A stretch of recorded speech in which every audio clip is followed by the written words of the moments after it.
ប្រឹងប្រែងខ្លាំងណាស់ធ្វើការទាំងមេក្តៅត្រជាំង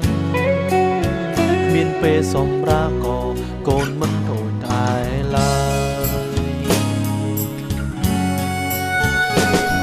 នេះហើយការងារដែលកូនធ្វើពីបាតែកូនខំតស៊ូដើម្បីពុកម៉ែរស់បានស្រួលទោះបីនឿយហត់តែកូនសប្បាយចិត្ត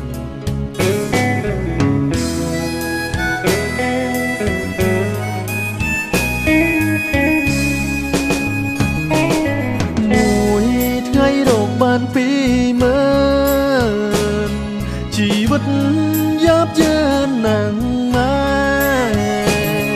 ការងារគេស្ដីគេជេរកូនយំអត់ឡើយឈឺចាប់ស្ទើរខ្សែកូនសន្យានឹងពុកម៉ែថាកូននឹងខំប្រឹងធ្វើការសន្សំប្រាក់ខែអោយច្រើនញ៉ាឲ្យពុកម៉ែលោកគុណគុំគ្រួសារ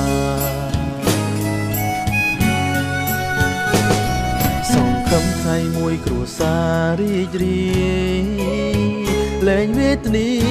ដោយកាលគ្រាពីមុនមានតែក្តីសុខភាពជួបជុំកូនសន្យាថានឹងលែងឃ្លាតពុកម៉ែហើយ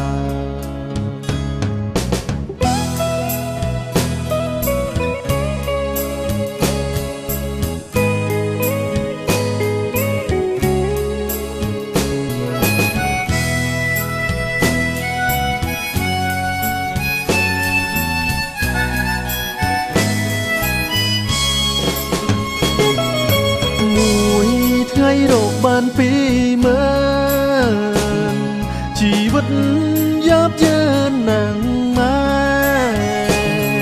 ការងារគេស្ដីគេជេរកូនយំអត់ឡើយឈឺចាប់ស្ទើរខ្សែកូនសន្យានឹងពុកម៉ែថាកូននឹងខំប្រឹងធ្វើការ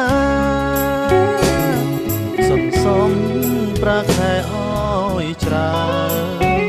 ញ៉ាឲ្យពុកម៉ែលោកពុតគុំគ្រួសារសង្ឃឹមថ្ងៃមួយគ្រួសាររីករាយ